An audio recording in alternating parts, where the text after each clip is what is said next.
Attention viewers, no zombies or politicians were harmed in the making of this video. All clips presented are purely fictional, and any resemblance between the two is purely coincidental. I think. You see them all the time on the movie screen. You hear about them all the time in the news. Sometimes, you don't take them seriously. Sometimes, they scare you half to death. Some say they are friends. Some say they are dangerous. Either way, when someone talks about them, you always almost want to avoid them. I know you're probably dying to know what I'm talking about. Assuming you haven't figured out what I'm talking about in this video essay, it's simple. I'm talking about Just kidding. I'm talking about politics. More specifically, politics and its representation in horror movies, such as George A. Romero's Night of the Living Dead.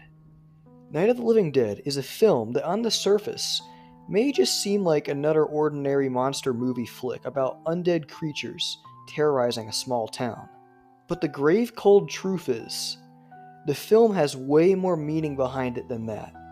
To me, this film is a chilling representation of a broken America, a society devouring itself from the inside out.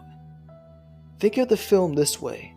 The zombies represent corrupt society and individuals brainwashed by the media. The radio and news broadcasts? Those represent different ways the media can control its consumers and the world. In this short video essay, I'm going to break down George A. Romero's Night of the Living Dead and show you how this film portrays its political messages. Welcome to Night of the Living Politics.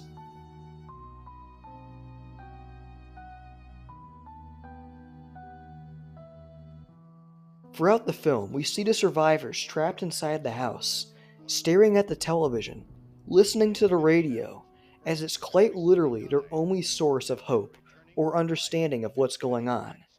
However, at the same time, it's also their greatest source of confusion. Each news broadcast presented seems to change its story and bring conflicting information. First, the survivors are instructed to find shelter elsewhere, but then are told to stay inside at all costs. Nothing is truly certain. Nothing truly makes sense, and the survivors are constantly arguing over what to do next.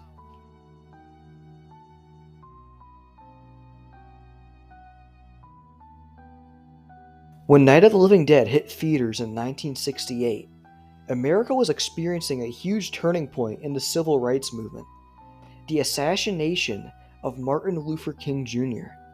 It was during this time when George A. Romero would release Night of the Living Dead. To me, this film has unintentionally become a mirror of what American society was at the time. The film's hero, Ben, played by Duane Jones, was actually one of the first black protagonists in a horror movie ever. Ben's character is noticeably a calm, intelligent, and resourceful individual who completely defies the racial stereotypes of his time. Of course, spoiler alert, his character would meet a tragic end at the end of the film as he is shot by an armed white posse who mistakes him for one of the monsters.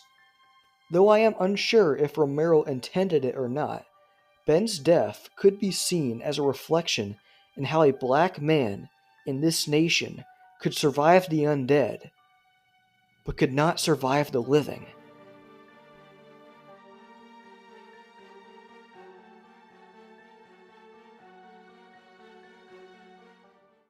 Night of the Living Dead might just look like another late-night creature feature you watch on Halloween night. But if you peel back the silver screen and the special effects, you find something much more terrifying underneath. George A. Romero's Night of the Living Dead. It's a political reflection of the real world. It shows how misinformation or the media can control you. It represents racial tensions at the time and shows how the world could react to such turmoil. The zombies the survivors are hiding from the outside might be fictional, but the people inside the house fighting back, they're real and struggling.